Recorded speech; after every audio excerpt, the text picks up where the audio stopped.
Ya. Muy buenas noches. Les damos la bienvenida a una emisión más de Clínica de la Fe. Eh, esta noche quisiéramos polemizar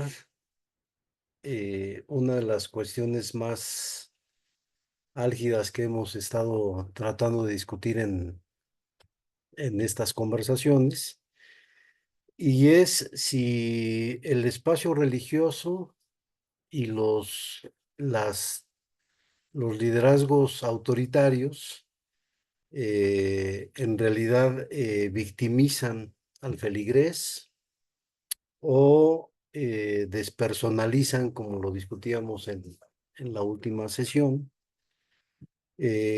o más bien lo que ocurre ahí, digamos, es que hay una suerte de territorio en donde las normas sociales, las normas legales y las normas incluso teológicas permiten la irrupción de un cierto tipo de sujeto que en realidad se coloca en condición, digamos, de ser abusado, y se coloca también en una condición en donde el valor que asume de sí mismo, pues depende en buena medida no de él mismo, sino depende de los liderazgos del grupo.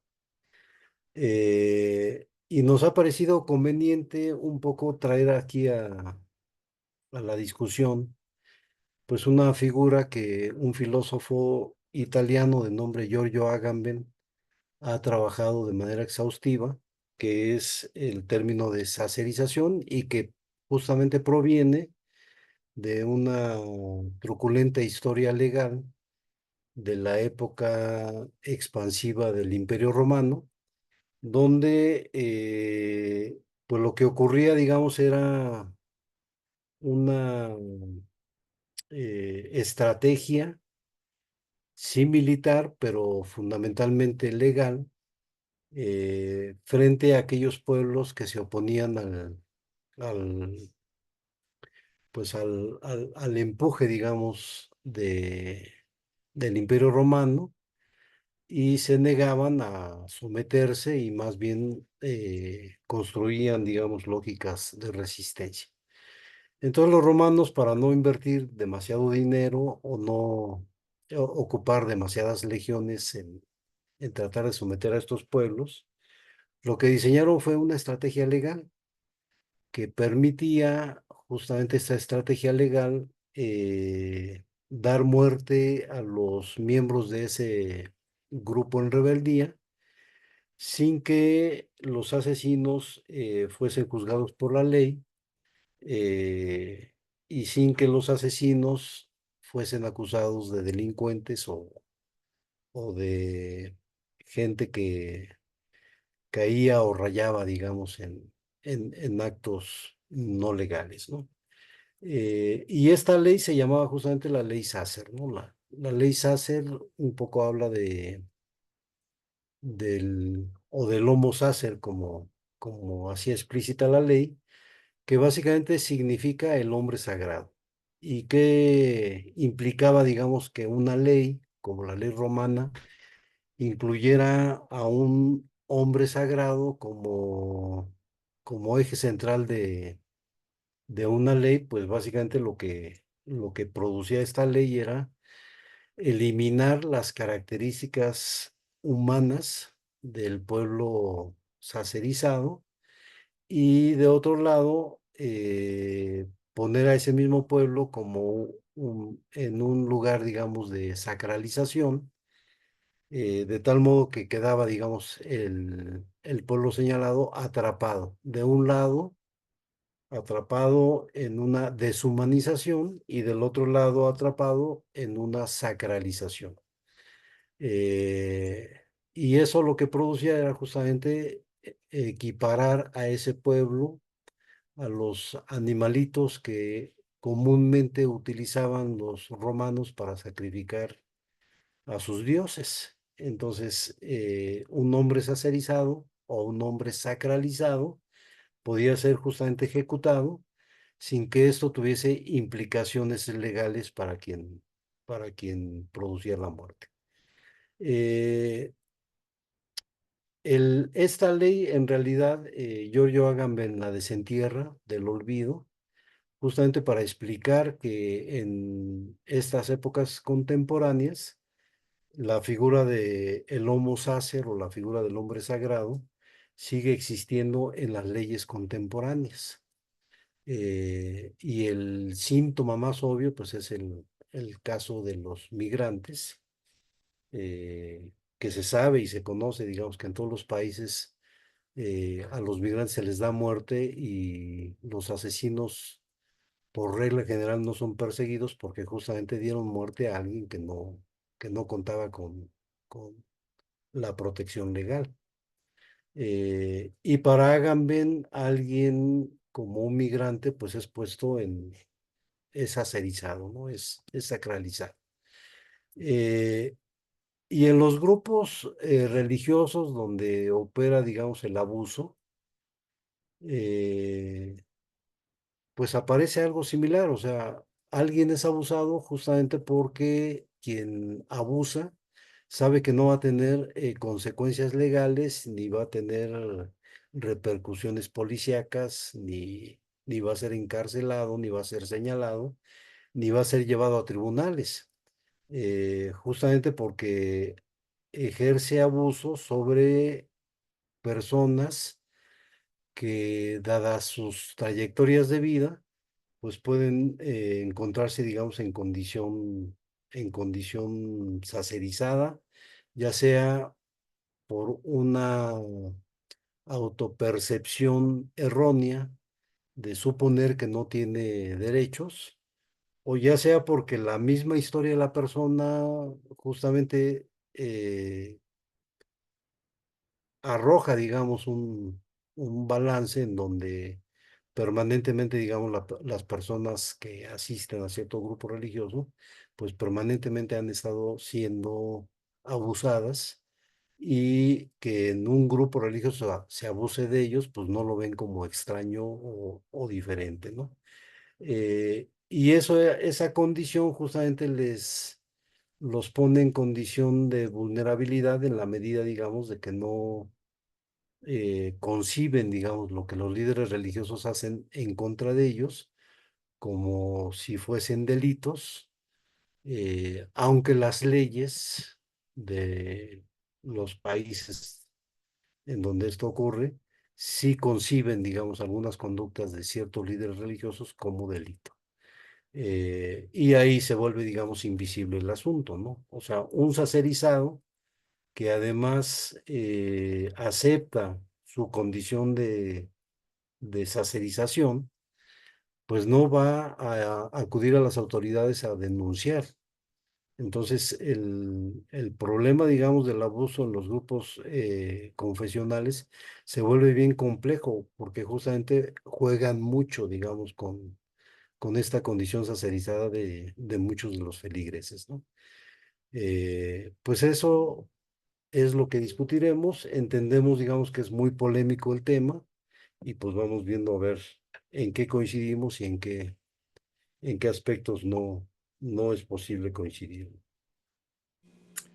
Hay este enganche de ser, digo, hablando en términos muy evangélicos, César, es darle la gloria a Dios, ¿no? A través del mismo sufrimiento, pues, pero este sufrimiento te lo genera la institución misma, ¿no? Entonces, recibes disciplinas, ahorita voy a platicar un poquito mi testirollo, recibes disciplinas, castigos, humillaciones, pero lo hace el líder, que es puesto por Dios, lo hace en el nombre de Dios, y tú aceptas eso porque con eso glorificas a Dios, ¿no? Charlie, platícanos, eh, por favor, esto de la sacerización. Luego, si mis compañeros me permiten, me aviento una vivencia personal y la comentamos todos los panelistas. Buenas noches, bienvenidos a Clínica de la Fe y a Cristiano Rebelde, transmitiendo en vivo y a todo color para todos ustedes. Charlie, te escuchamos atentamente. Gracias, buenas noches. Pues poco que agregar a introducción de César con esa claridad conceptual que tiene. Hay a lo mejor por ahí también una partecita que habla, por ejemplo, Agamben en términos del Homo Sacer de una vida desnuda. Es una vida que se entiende sin una significación social, sino meramente, digámoslo así, desde la carne para gestionar desde un cuerpo biológico, ¿no? Em, y bueno, de la cual además puede disponer enteramente el soberano, como nos decía César, porque pues su muerte no, su asesinato, ¿no? Su homicidio no se considera un delito. Incluso sí tendríamos que hablar de muerte, porque homicidio sí tiene una connotación legal, pero esta no, su muerte no se considera un homicidio, pero tampoco puede pertenecer plenamente y sacrificado en un rito religioso por estos mismos argumentos. Yo les quería entonces proponer si quizás se puede entender, por ejemplo, a ciertas cosas que acontecen al interior de las denominaciones y las iglesias, ¿no? Si a través de esta lente se pueden identificar cómo se crean espacios que permiten pues la existencia de homo sacer dentro de estas instituciones, ¿no? En el sentido de que pues las iglesias y el soberano de la iglesia, ¿no? Ejerce un poder significativo sobre sus miembros, que por supuesto pues es social, es espiritual, ¿no? Y que este poder bajo ciertas circunstancias pues puede marginar y excluir a ciertos individuos, convirtiéndolos en homo sacer, ¿no? Sobre todo, por ejemplo, pienso en la exclusión y la excomunión. Un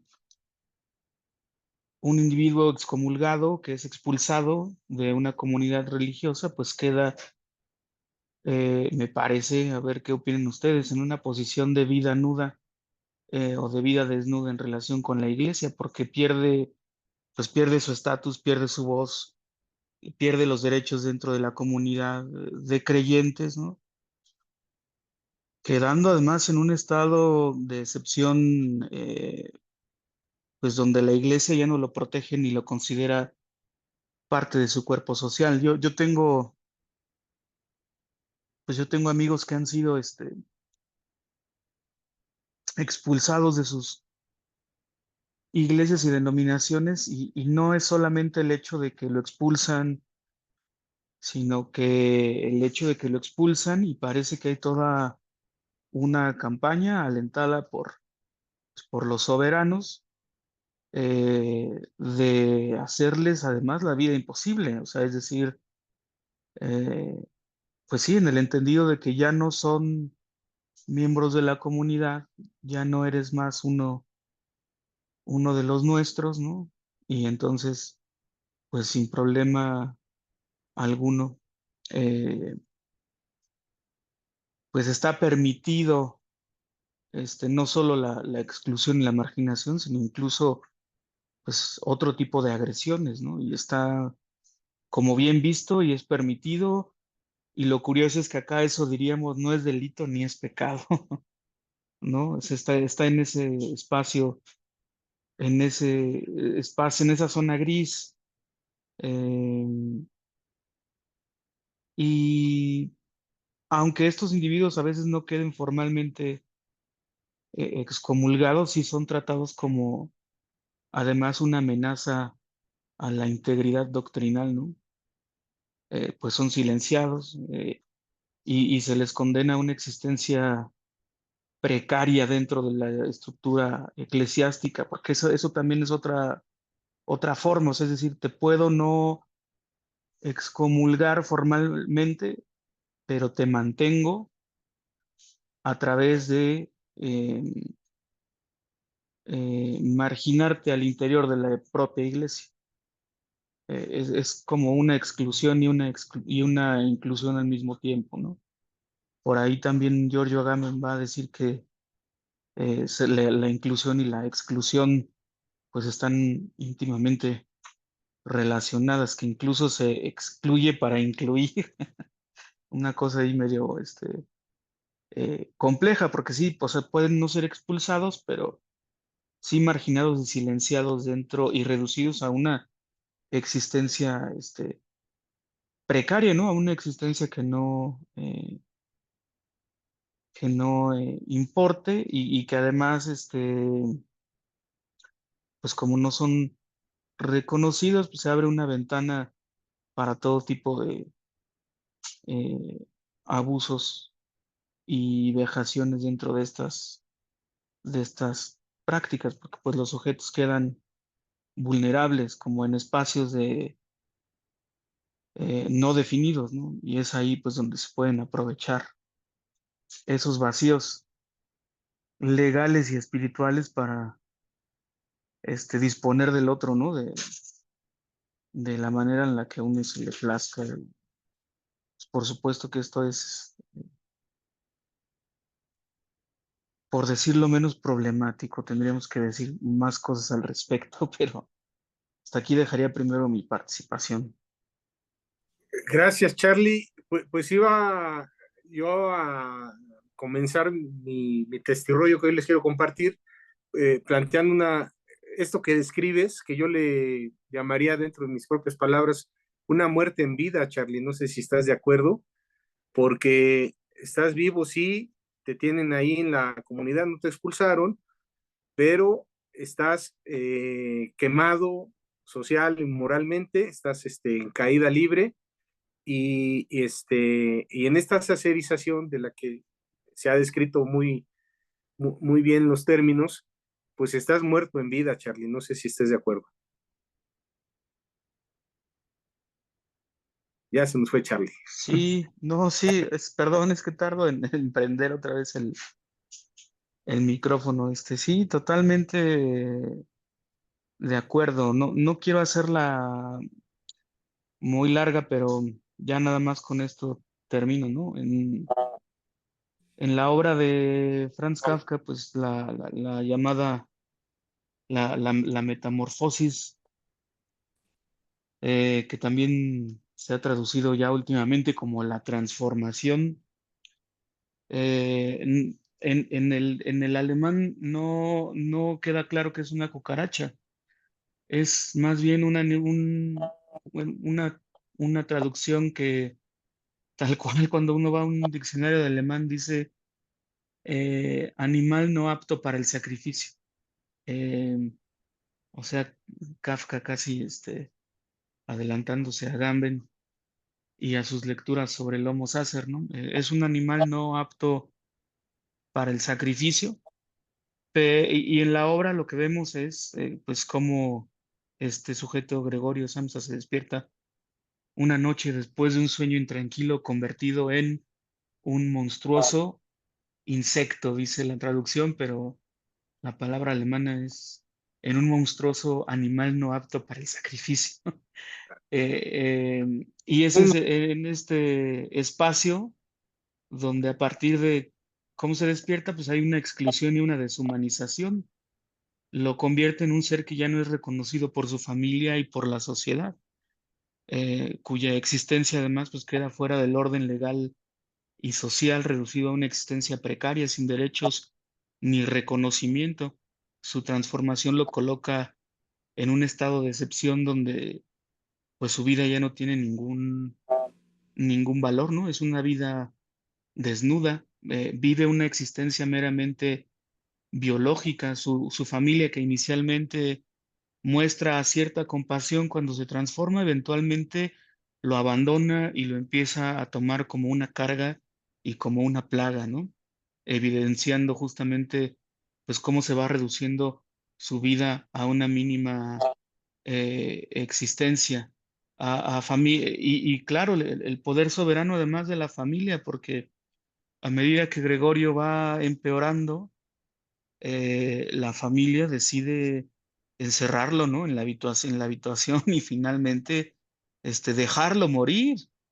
O sea, no lo hace morir literalmente, no le da la muerte, pero sí lo deja morir. Y la familia se siente aliviada y liberada, ¿no? En esta decisión eh, que incluso ya por ahí recordando, también trayendo a otros autores como Foucault, pues dice que el poder soberano en nuestra época es hacer vivir y dejar morir. Y ese poder soberano es el que eh, lo deja morir, ¿no? No lo hace vivir, ya no lo cura, ya no lo protege. Al final muere en soledad, abandonado, en su condición de Homo sacer, ¿no? Y bueno, ya ahora sí ya me extendí mucho. No, muy bien, Charlie. No, y la muerte le representó un alivio, ¿no? Como mencionabas, fue sí, una Sí, celebración. sí, Bien, pues qué me barbaridad. acuerdo que hasta música hay, ¿no? Pero sí, finalmente el periodo de agonía pues era un muerto en vida, ¿no? Es correcto, Charlie. Bueno, pues yo les comentaré, estaba yo a un año de egresar bueno, no es cierto, ya eran las últimas semanas para egresar del seminario, un tiempo previo, anterior a esos días, había yo recibido la invitación de un misionero norteamericano para eh, apoyarle en su iglesia en Aguascalientes y mi partida hacia Aguascalientes generó, digamos, el rencor del que era el director del seminario porque yo había obtenido del pastor principal de la iglesia el permiso para irme para allá. Voy a decir muchas burradas, ¿no? Porque pues siendo hombres libres, ¿por qué necesitaríamos permiso de estos fulanos? Pero bueno, eh, entonces había todo el encono o el rencor de parte del que era mi director del seminario porque yo me había ido a Aguascalientes. Le sucede igual una situación complicada con su familia, el misionero gringo se va y yo me quedo solo al frente de la iglesia, regresaba a mis clases en San Luis Potosí entre semana, me iba a fines de semana a Aguascalientes y a punto de concluir ya mi seminario, empezó una situación muy difícil porque no fue solo una, fueron varias de las damas que pertenecían a la congregación, pusieron sus ojos en este servidor para eh, me encontraron algún atractivo, no sé decirles. El caso es que termino yo teniendo relaciones con una de ellas, que fue muy insistente, y pero previo yo les había dicho a mis autoridades, que así las consideraba, que se estaba dando una situación así, de este tipo de propuestas, que me apoyaran con un compañero del seminario para no estar yendo solo. Cuando pasa, en mi juventud, en mi inocencia, César mencionaba esta propia desvalorización de la persona que uno, en mi caso, yo tuve en aquellos días, eh, pues tanto les había avisado que esta situación se estaba dando, como inmediatamente después de que sucedió, yo fui a entregarme solito, a ponerme en sus manos, y ya lo he platicado en alguna ocasión, significó para mí, para ponerlo en palabras muy resumidas, la muerte en vida. Eh, Me pospusieron mi graduación un año y mientras ese año llegaba, yo estaba bajo la lupa, siendo continuamente revisado, no solamente en acciones, en omisiones, sino inclusive en actitudes y siendo tema de sermones y siendo plática, pero de las cosas que más dolió y en estos días pasados platicaba con Omar, pues fue precisamente ver la actitud de aquellos que consideraba uno amigo, porque era como que uno se hubiera convertido en un leproso en vida, excluido, y yo creo que aquí estaba como que la gran la mayor maldad de esta sacerización para mí consistía en que al final de los años que pasaron un par más, en lo que yo me desvinculé de esta asociación religiosa, yo no lo podía creer, no me quedaba claro, pero ellos ya habían determinado que yo ya estaba manchado y marcado, o sea, yo ya no iba a ser útil para el ministerio y nunca iba a haber una posición, un lugar donde yo pudiera ejercer, pero no me expulsaron me querían tener allí, pues para someterme a diferentes humillaciones, vejaciones, intromisiones en mi vida. Y bueno, esto lo platico ahorita para que pues hagamos la charla. Si creen que ahí se vivió una sacerización, fíjense, la puntilla, antes de que se me vaya la idea, la puntilla es que años después, cuando yo reviso por medio de la web el reglamento del seminario, me encuentro con que hay una ley, una regla que dice que un seminarista no se puede ir solo a misiones, o sea, nada más les faltó que le pusieran la ley Macías. O sea, ellos todavía legislan algo que, siendo que yo estaba bajo su cuidado, pues no me protegieron. O sea, no fue mi decisión irme solo, fue decisión de ellos. Y después lo hacen regla, que nadie se puede ir solo, como si uno pudiera irse solo bajo las reglas y la dominación que le tienen a uno allí. Entonces, esta vivencia del abandono de los amigos, estás en la comunidad, pero estás relegado, estás apartado de todo, estás sin derechos. Eh, este, Son juicios sumarios demasiado terribles para una persona y hoy se los puedo platicar, pero hubo momentos que yo me quise quitar la vida, ¿no? Eh, Vamos a empezar con Dianita, si me permite Omar, vamos a darle oportunidad primero a las damas, pues aquí está, yo creo que de lo más cercano que viví, si ya no como víctima o gente despersonalizada, pero sí básicamente como una ¿cómo es el término? Homo, homo sacere, por ahí va el término, ¿no?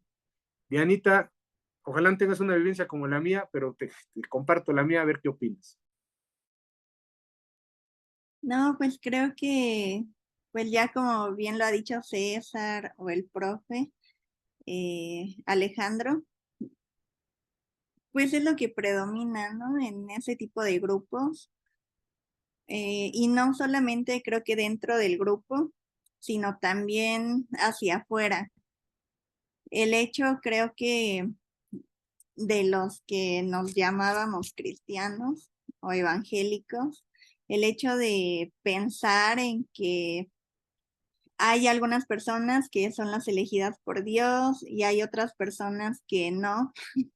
O sea, también creo que ya desde ahí empieza, ¿no? Porque desde que iniciamos pues sí, a asistir a este tipo de lugares, podemos ver cómo, pues nos intentan meter esta idea, ¿no? De que Dios eligió a unos, a otros, ¿no? Bueno, va a depender mucho también, ¿no? Que son cosas ahí de que si son calvinistas y shalala, pero pues creo que es como, ellos no cuentan, tú sí cuentas, porque tú eres hijo de Dios.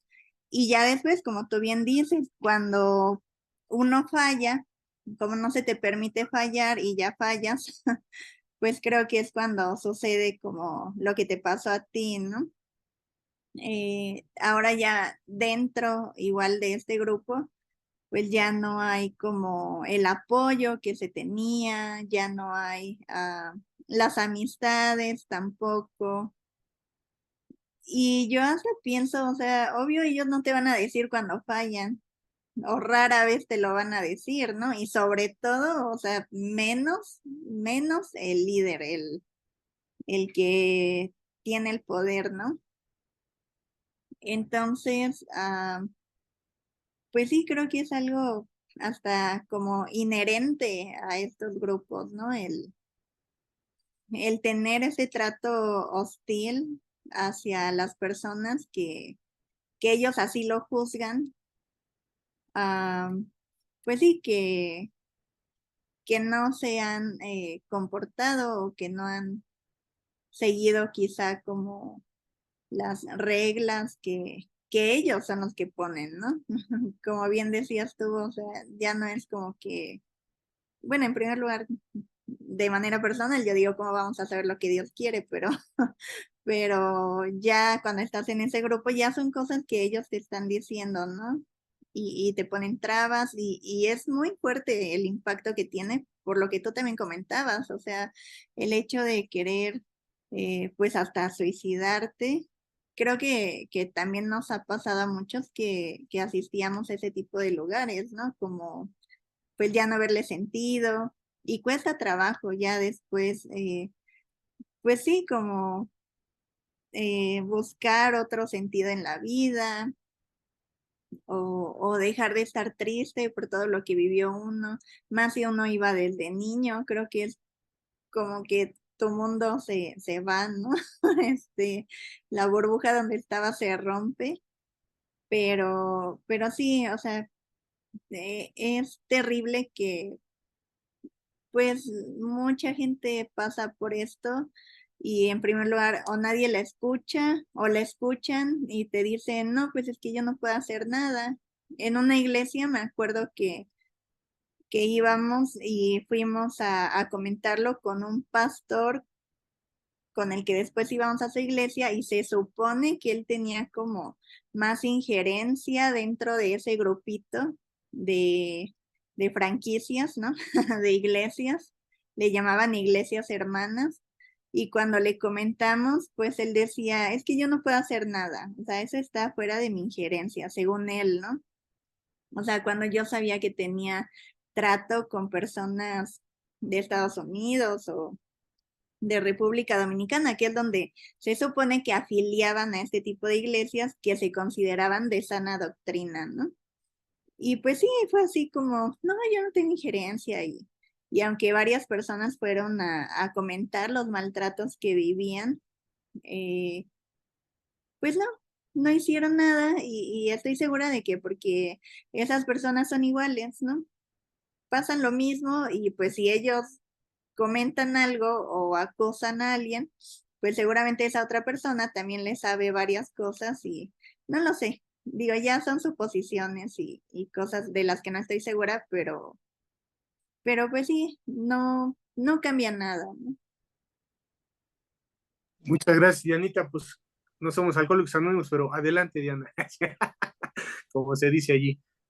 Omar, ¿cómo ves? A mis 23 años ya mi vida había terminado para este grupo de personas miserables, pues no tienen otro calificativo. Y y la letra escarlata, ¿no? Bordada ahí al frente digo, de manera simbólica, pero también de manera muy vivencial. Pues lamentablemente no nada más es figurativa la letra escarlata, se extiende, se mantiene y los grupos de poder pues obviamente te mantienen marcado permanentemente, ¿no? Esta situación que se dio, que se extendió, ¿no?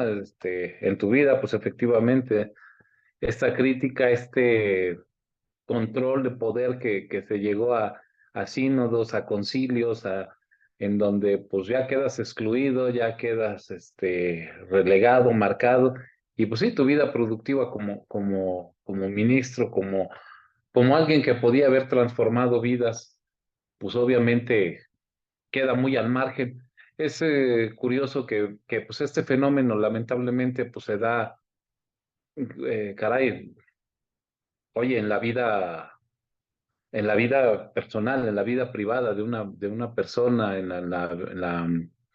una relación muy cercana, muy íntima, pues una persona sacerizada es una pareja infiel, a veces la relación continúa, se mantiene, pero pues la persona, el compañero pierde calidad de humano, pierde la calidad de persona y acaba siendo permanentemente víctima de no ser sujeto de confianza, de seguridad.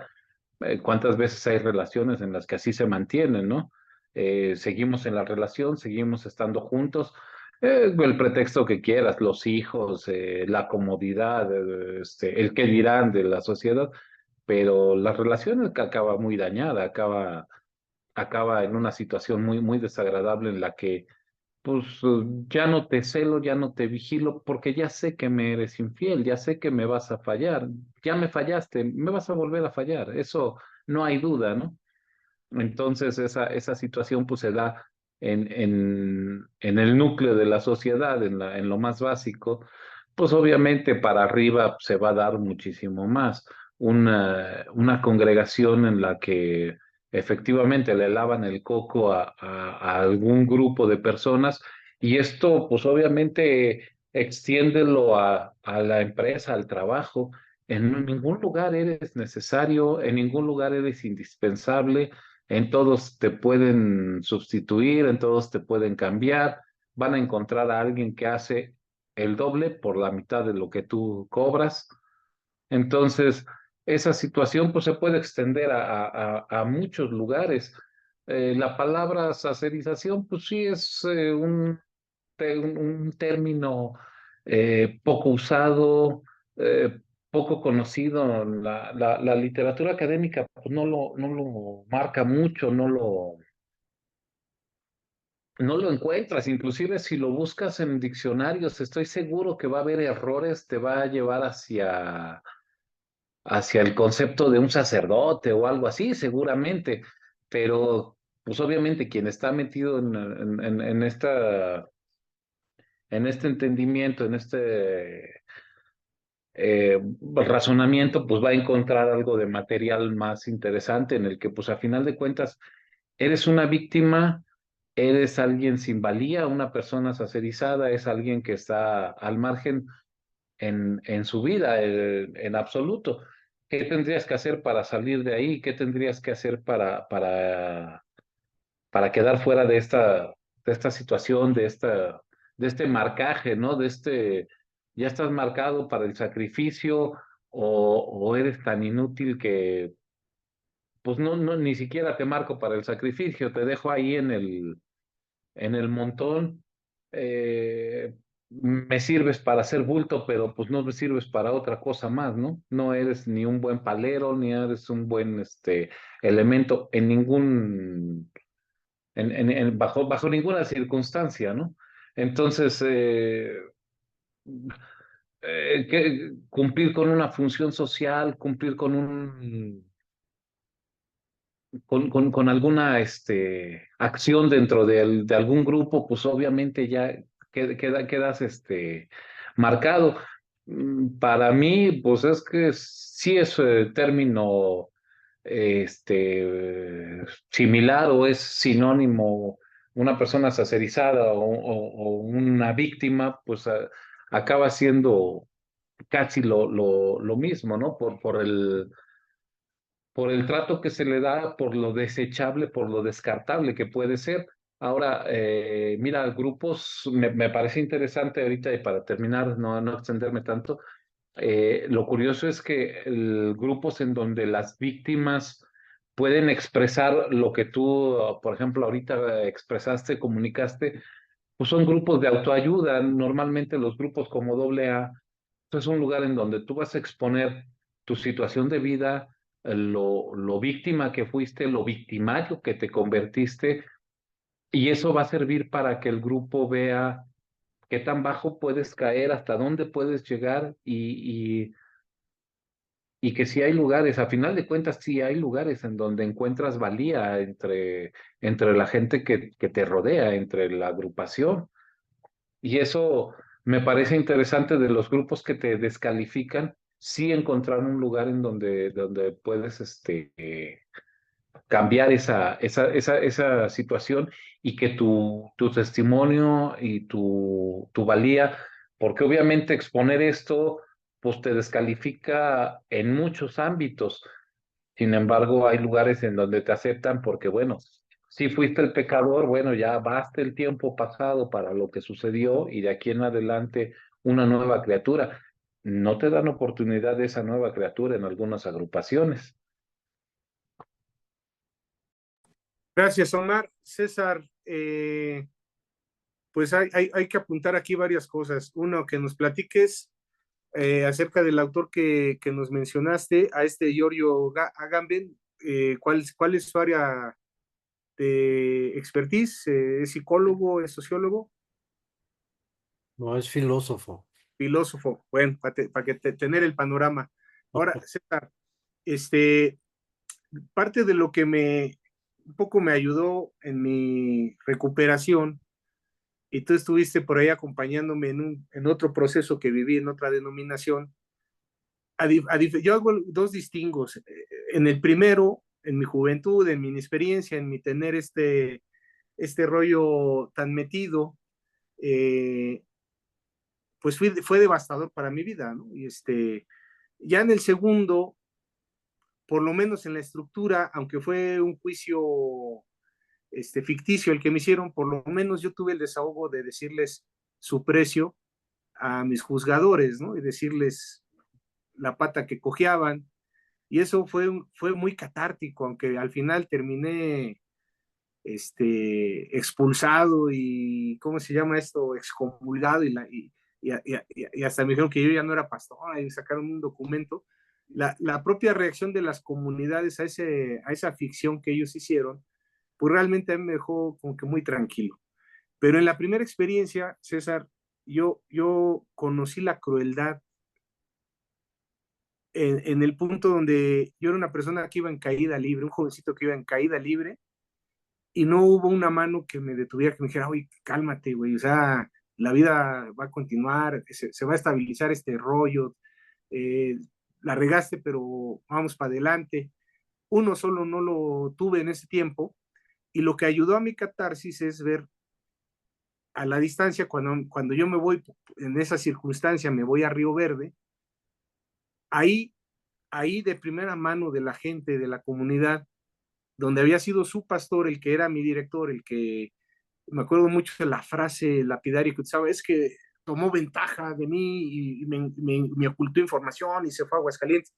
O sea, ese cuate que juzgaba tan lapidariamente, era un tipo que ya no se podía parar en el municipio de Río Verde porque le debía dinero no solo a la comunidad de la iglesia, sino al pueblo mismo. O sea, ese señor, si caminaba una cuadra, le salía un acreedor. Era un tipo que también tenía sus fallas, sin embargo, pues él no estaba siendo sacerizado, ¿no? Lo cual me lleva al otro punto, mi César.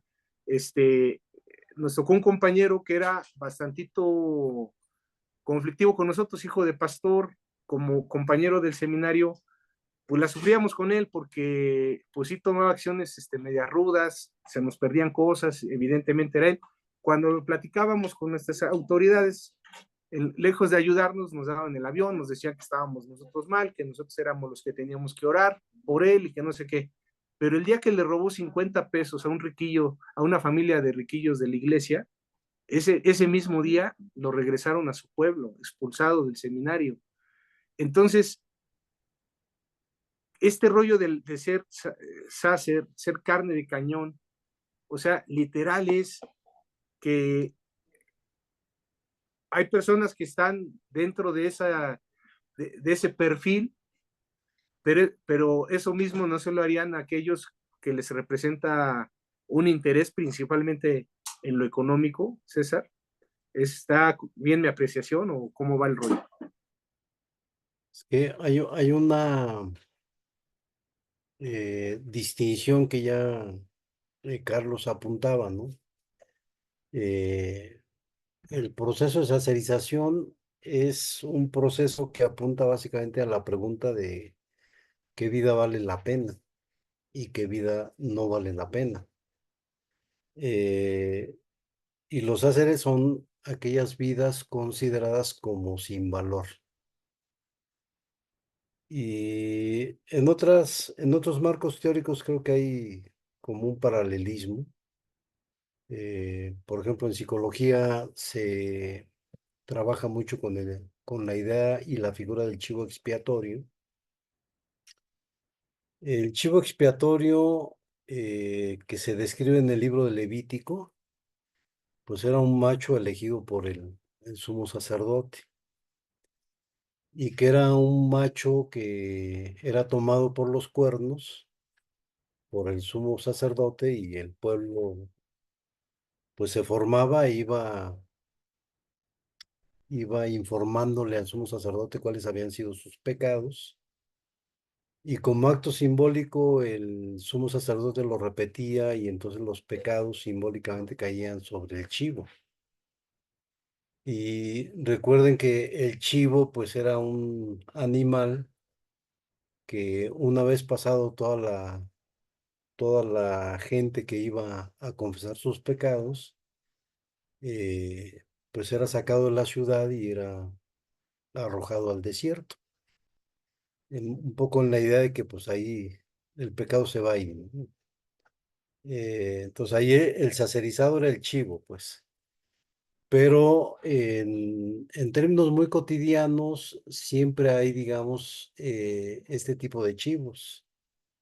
Y los chivos generalmente tienen varias características. La primera y más fundamental es que, pues, es un inocente.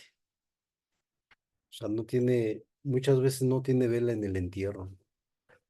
Y sin embargo, sobre él caen las culpas, los prejuicios, los odios de los otros. Eh, y lo depositan en él justamente porque se sabe que no va a reaccionar, no va a responder y no tiene capacidad ni fuerza como para enfrentarse a quien está depositando sus males sobre él.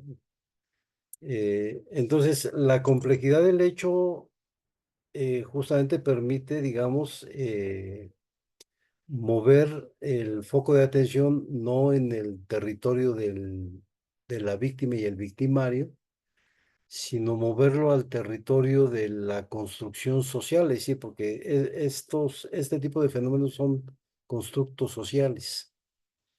Es decir, por ejemplo, en las iglesias evangélicas, el sacerizado o el chivo expiatorio, pues es aquel que es señalado como faltoso al orden de la congregación, o faltoso al líder, o faltoso a la tradición y a las prácticas más sagradas del grupo, ¿no? Y ese tipo de movilidad, pues en principio, digamos, es una movilidad que coloca al grupo no en la lógica evangélica, sino justamente en la lógica subversiva, ¿no? Subvierte el sentido del evangelio y se constituyen en una suerte como de nuevos fariseos, ¿no? Eh, Esos sepulcros blanqueados a los que Jesús solía decir, bueno, hagan como dicen, pero no hagan lo que hacen. Eh, y el proceso es así, o sea, no es un proceso que vaya a desaparecer, sino es un proceso que insiste en estar ahí y que yo diría incluso que con el tiempo va incluso afinando sus modos de operar, tan afinados que a veces parecen ser muy populares entre los congregantes y muy aceptados y muy aplaudidos, ¿no?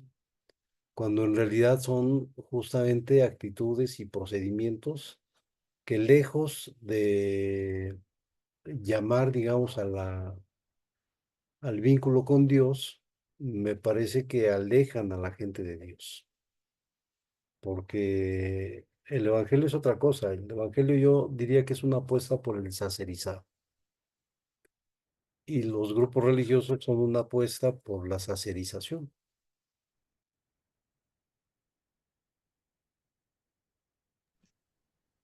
Frase, frase tremenda, mi César.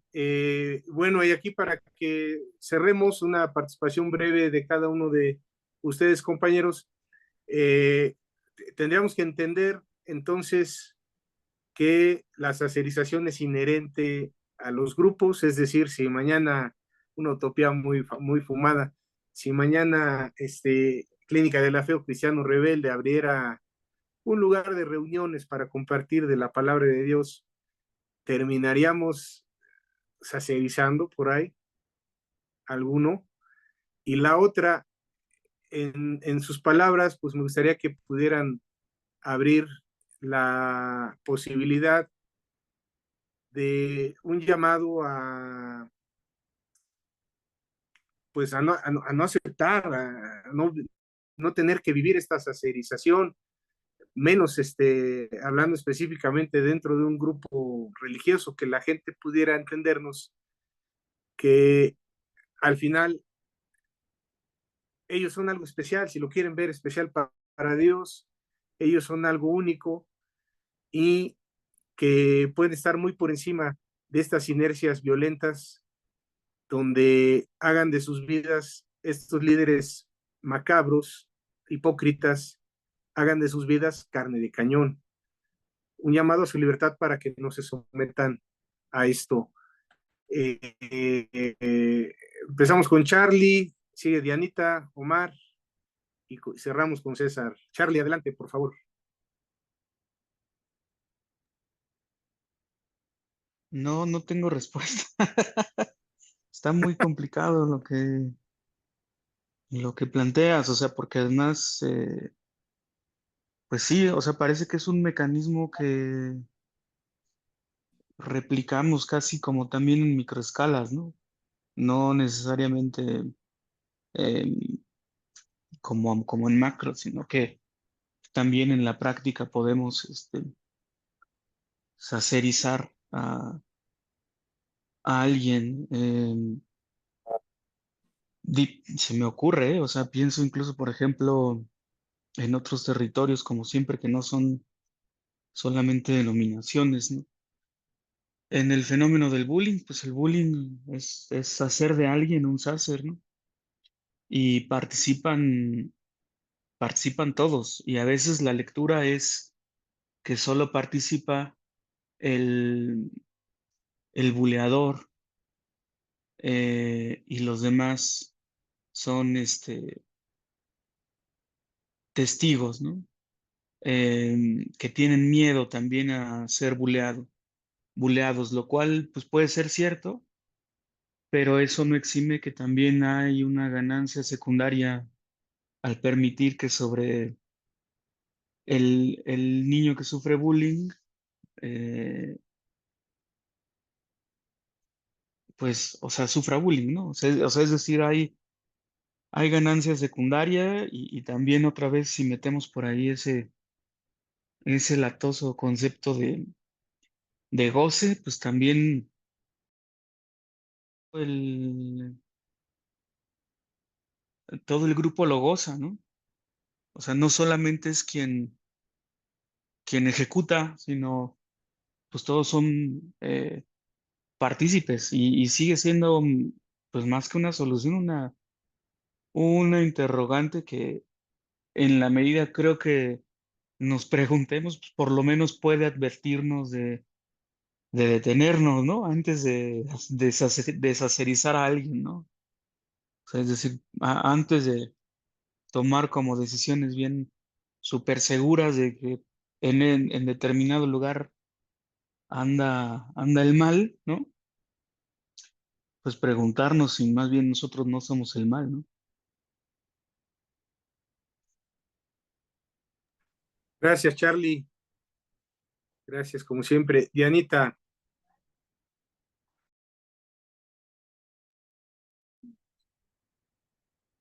Ay, bueno, es que como que estos temas se me hacen muy, muy tristes, porque pues yo sí tenía acá como mi idea bien utópica de que sí se podía, ¿no? Como, pues, como encontrar una comunidad o algo así como decía Jesús, no sé, ¿no? Y pues a lo mejor sí me quedé como mucho con esa idea, ¿no? De cómo Jesús siempre decía que pues no se podían servir a dos, ¿no? A Dios y a las riquezas. Y ver que eso es lo que se hace precisamente en las iglesias, pues es terrible, ¿no? cómo él apostaba más a la comunidad y creo que menos al poder, porque independientemente de cómo lo plantea la Biblia, o sea, yo no lo veo así como una persona, o bueno, no sé también, ¿verdad? Es opinión personal, o sea, yo no lo veo a alguien así como impositivo, o sea, totalmente diferente, ¿no? A lo que se puede ver en una comunidad religiosa. Y pues sí, es como, para mí es como triste pensar en que si nosotros hiciéramos algo así, digo, no, no puedo hablar por ustedes, ¿verdad? Pero, pero yo creo que yo sí lo haría. O sea, yo sería igual porque, como dice el profe Carlos, también me veo en otras situaciones, ¿no? En el trabajo, en mi casa, en la familia, siendo así también, ¿no? Entonces sí, sí está complicado. Gracias, Dianita. Omar. Ay, pues sí, efectivamente, como dice Diana, es triste ver esa situación y que pues buscas efectivamente en una comunidad, en una congregación, en una agrupación, pues no ser el chivo expiatorio, no ser el buleado, encontrar una comunidad de hermandad, de amor, donde recibas ese ósculo santo de saludo, de ese abrazo fraterno, esa unidad. Pero lamentablemente en el día a día, pues sí, la sacerdalización pues está en el hogar, está en el trabajo, en la escuela, está lamentablemente está en todos los lados, en todos lados, pero en el lugar donde supondrías que no lo habría porque hay un espíritu de unidad, un espíritu de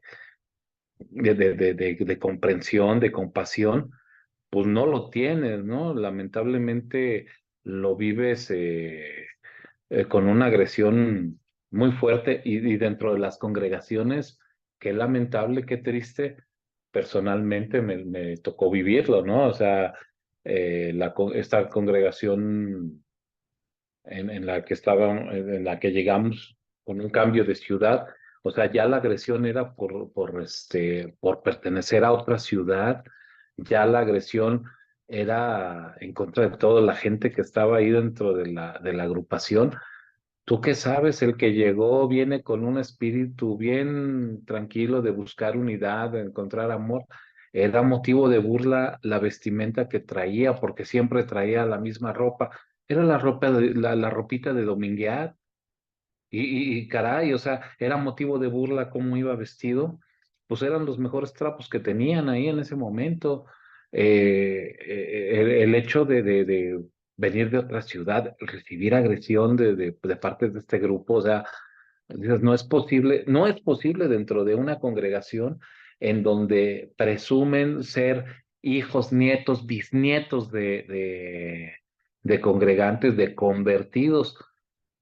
Bueno, pues sí, efectivamente, si la salvación es personal, pues la agrupación no te va a dar ese carácter, ¿no? ¿Qué hacer cuando te encuentras con un grupo de estos? Pues separarte. Bueno, dentro de una congregación a lo mejor es más fácil, pero pues en una escuela tienes que aguantarte el bullying, en un trabajo pues tienes que aguantarte el bullying, tienes que aguantar al compañero odioso, al pesado. ¿Vas por el trabajo o vas por hacer amistad? Hay lugares en donde sí puedes cambiar y relegarte, separarte de estas agrupaciones, pero efectivamente, qué tristeza que en una agrupación, cuando tú vas con toda la disposición de poner tus conocimientos, tus capacidades, me sucedió en otros lugares en donde oye, yo tengo capacidades con los aparatos, con la electrónica, con sistemas, con acá, con esto, con lo otro. No, no, no, espérame, no, no, ya tenemos quién y él sí le sabe y él sí le hace. Ok, bueno, quedas al margen y quedas al margen y bueno, pues no acabas como el chivo aventado al desierto, dice César, acabas ahí en el rebaño, pero pues aislado, abandonado, marcado. Y bueno, pues aquí es también hasta dónde quieres aguantar y seguir. Y en qué momento te vas a volver el cristiano rebelde que acaba igual en desagrupado, desalineado de las agrupaciones a las que quisiera pertenecer, ¿no? En alguna ocasión anterior platicábamos con Alex, ¿no? Creo que fue quien nos comentaba, sí regreso a la agrupación, pero si veo acción, si veo movimiento, si veo cambio, y a lo mejor muchos estaríamos en la situación de regresar a alguna agrupación donde estábamos un poquito más cómodos, donde estábamos más a gusto, donde la doctrina era un poquito más apegada a lo sano, pero qué difícil cuando la práctica y lo normal es que lo que el mundo replica lo vienes acá a repetir dentro de la congregación y traes a una congregación que se supone con un espíritu más elevado, con mayor conciencia, acabas trayendo la misma situación de vida, el mismo formato de comportamiento que el que hay allá afuera, ¿no? Gracias, Omar. César, pues no tengo frases tan bonitas como las que tú dices, pero me parece que termino siendo un Alfredo Adame en esta putiza llamada vida. ¿Qué Pues, tal? qué hermosa frase. Pues yo terminaría diciendo que si algo se gesta en los procesos de sacerización, son justamente lo que el Evangelio llama la política del reino, y que yo sintetizaría en la idea de la política de la esperanza. O sea, yo creo que lo que sostiene en buena medida la apuesta por el cambio, pues es la esperanza de que es posible cambiar.